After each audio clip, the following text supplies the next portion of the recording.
Oh my gosh, thank you so much for coming over, Cooper. This has been so much fun. I just love slumber parties. We have to do this more often. Man, Ellie, this sleepover is so fun. But you know what is more fun than sleepovers? Chemistry. And chemistry is all around us. I say we do our sleepover tasks and see if we can find any cool chemistry in it. Okay, before we start, we should definitely wash our face first.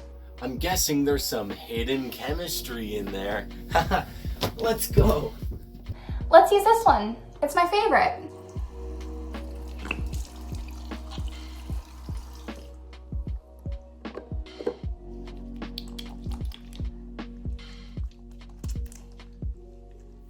Let's get into these juicy details on washing your face. The soap that you use to wash your face has something called a surfactant in it. This has two ends, one with a hydrophobic end that rejects water and one with a hydrophilic end that is attracted to water. The basic premise is that the hydrophobic end of the soap binds to the oil, which is insoluble to water, and the hydrophilic end binds to the water, allowing for the oil to be washed off the skin. However, the chemistry goes much deeper than this. Let's dive right in. When you start to mix the soap and water together, the molecules of soap form these spherical shapes called micelles. The hydrophilic ends of the soap take shape on the outside of the micelle, whereas the hydrophobic sections form on the inside of the spherical structure, around here on the middle. When an oil molecule, which is all over your face, comes into contact with this micelle, the oil particle is attracted to the hydrophobic region on the inside of the spherical shape. When an oil particle comes right here, which is going to be on your face, all over your face, it's going to travel into the micelle and take shape inside of the spherical structure where the hydrophobic sections are, whereas the hydrophilic sections are on the outside, already attracted to the water. We'll look into these bonds and the polarity of soap in a little bit, but for now the important thing is that the nonpolar oil attracts to the nonpolar region of the micelle, which is on the inside, trapping the oil inside. Once the oil is inside, the water binds to the outside of the tiny cluster, and the entire structure is washed away, with no way for the oil particle to escape. Now, the actual molecular structure of a soap, like sodium laurate, explains perfectly why this cleaning action occurs in the first place. After undergoing hydrolysis of an oil molecule, one end of the molecule is still a long hydrocarbon chain, shown here, and the other end forms into an ionic salt, with the negatively charged oxygen on the end attracted to the positively charged sodium right here. So here you have your long hydrocarbon chain after undergoing hydrolysis, with the oxygen, the negatively charged oxygen, and the positively charged sodium on the other side, forming an ionic salt. This is going to be very important later. When the soap is added, the salt end is water soluble and is attracted to the water. Here in this diagram, since opposite charges attract, the slightly positive hydrogens are pulled to the negative oxygen end on the sodium ionic salt.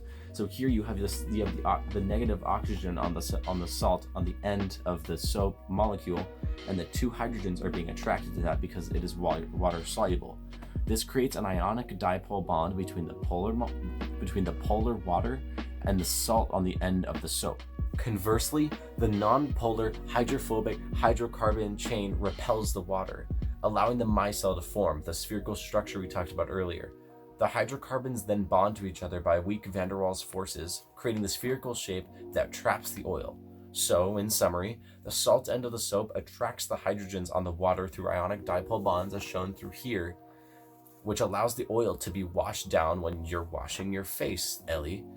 And the water-fearing hydrocarbons repel the water, eventually forming into a micelle, which traps the pesky oil molecules on the inside as described before.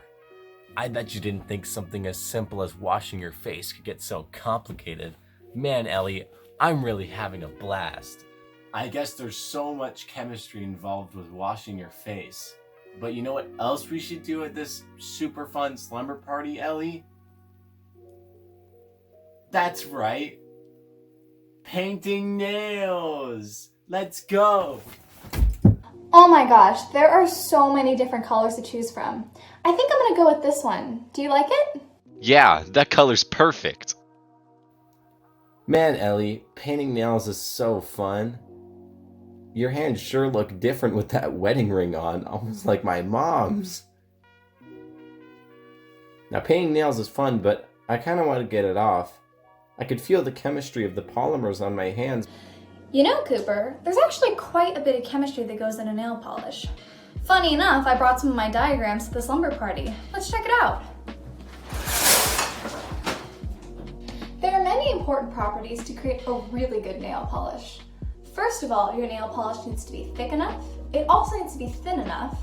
It needs to not chip. And lastly, it needs to be quick to dry. Let's explore those a little bit. So you're probably thinking to yourself, how does nail polish work? Well, nail polish is made up of a polymer, most commonly nitrocellulose. This polymer is dissolved in a solvent, which is commonly ethyl acetate. After the polish is applied, the solvent evaporates, leaving a thin film formed by the polymer. The first substance we are going to explore is steroconium hectorite. This is the thickening agent in nail polish, which gives it its texture. This substance comes from clay. It is formed when steroconium chloride and rectorate clay exchange cations in a reaction. A key characteristic of the substance is that when it is left alone, it remains thick. However, when force is applied, it becomes thin. This is also seen in substances like ketchup. This is referred to as a yield stress fluid. This behavior is most consistent with colloids, which cause soluble particles to suspend within a substance. This jelly-like substance stabilizes itself by its need to reduce surface tension. The substance must maintain its repulsive electrostatic forces to prevent the particles from aggregating through van der Waals forces. This mutually repulsive interaction of charged electrons is referred to as electrostatic stabilization. The substance also must maintain its steric stabilization, which keeps particles from becoming too close to engage in attraction. Steroconium hectorite is also found in makeup products like lipstick and mascara. The next substance we are going to be talking about is nitrocellulose. This is a film-forming substance found in nail polish. It creates a smooth surface on the nail and acts as an adhesive. Nitrocellulose is formed when inorganic compounds of nitrogen and oxygen combine with cellulose, or is nitrated. Fun fact, cellulose is actually found in plant cell walls.